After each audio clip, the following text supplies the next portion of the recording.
kita perlu contohi Indonesia.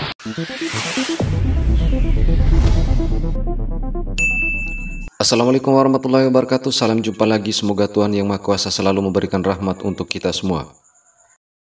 Ya, ada sebuah video dari negara jiran yang membahas tentang Indonesia dan Malaysia dari channel YouTube Akademi Quran Raudatul Amin. Di awal video, sang Ustadz mengatakan bahwa 5-10 tahun yang akan datang, Indonesia akan meninggalkan jauh Malaysia. Dan sang Ustadz mengatakan bahwa Malaysia perlu contoh Indonesia dari sisi bahasa. 5 hingga 10 tahun akan datang, Indonesia akan jauh meninggalkan Malaysia dari sudut kemajuan pembangunan teknologi dan ekonomi. Sekarang pun tanpa kita sedar, Indonesia telah mula meninggalkan Malaysia dari sudut ekonomi. Ya, kita tak mampu menjadi sebuah negara sebesar Indonesia, tapi kita mampu contohi Indonesia dalam satu perkara. Perkara ini yang menjadikan asas kuat untuk Indonesia menjadi sebuah negara kuasa besar dunia dalam 5 ke 10 tahun akan datang. Perasan tak?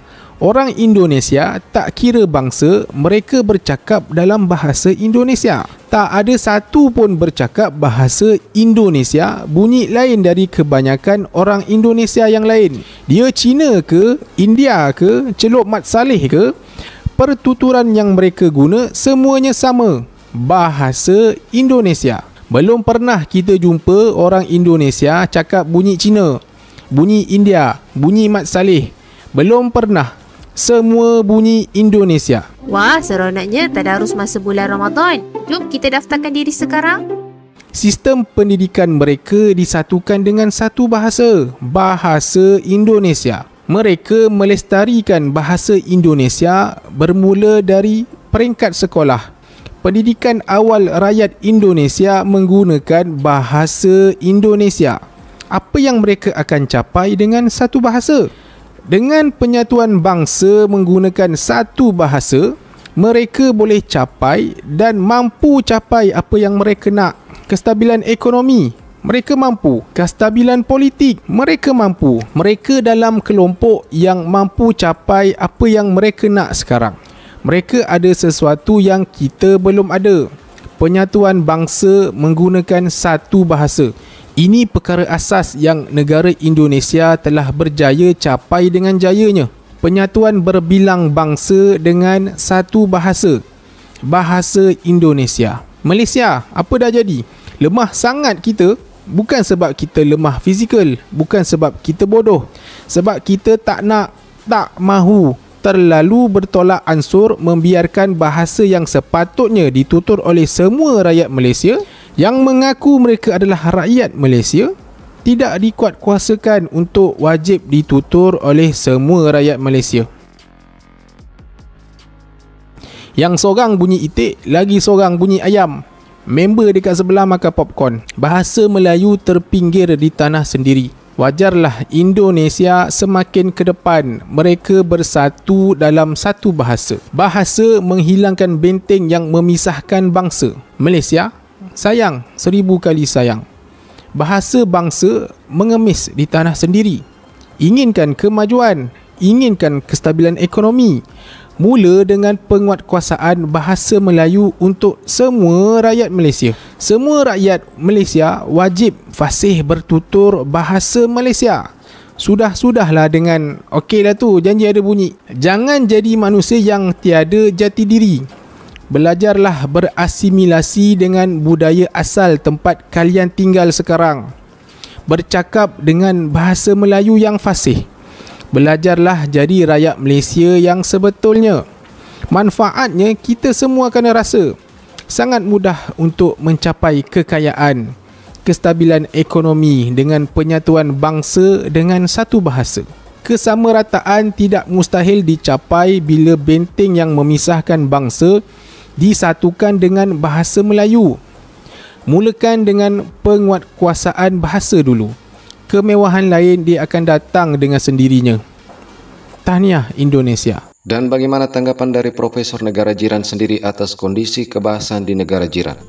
Entah bagaimana seruan-seruan seperti yang disebut oleh Allahyarham Tan Sri Said Nasir, mari kita terus memperjuangkan bahasa kebangsaan. Inilah dewannya yang beliau proklamirkan itu, dan kita pergi ke Padang Merbuk sebelah sana juga memperjuangkan hal itu. Menjawab soalan ini, adakah kita merdeka? Pendek saya jawab, tidak. Boleh kita dikotomikan kepada dua agaknya. Satu ialah bahasa Melayu asas. Satu bahasa Melayu sebagai bahasa kebangsaan. Apa sebab tak merdeka?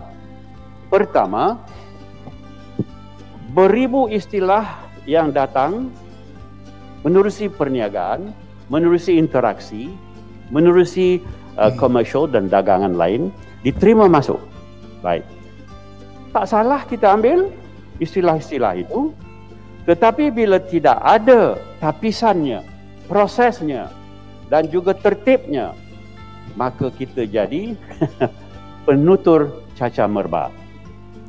Jadi sekarang saya ingin menyebut sedikit berhubung dengan tidak merdekanya kita itu, kita sendiri telah menginggriskan bahasa Melayu.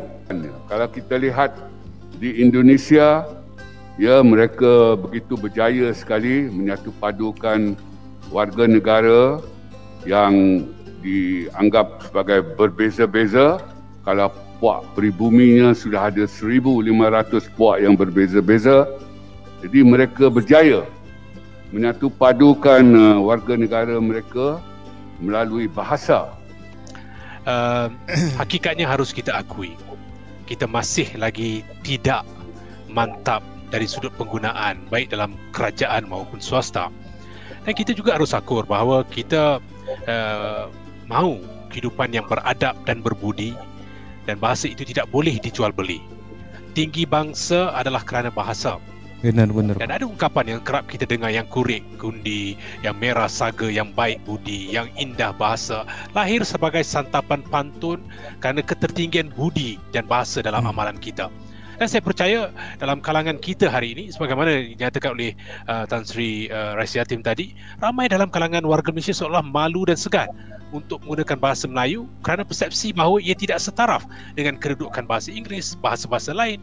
Hakikatnya kita harus mengangkat bahasa Melayu sebagai bukan sekadar bahasa rasmi, bukan sekadar bahasa perpaduan, tapi itulah alat yang boleh menyatu padukan kita. Bagaimana itu sepatutnya jadikan sebagai satu bahasa pengantara, bahasa pertukaran yang memungkinkan kita terus hidup rukun, aman dan damai.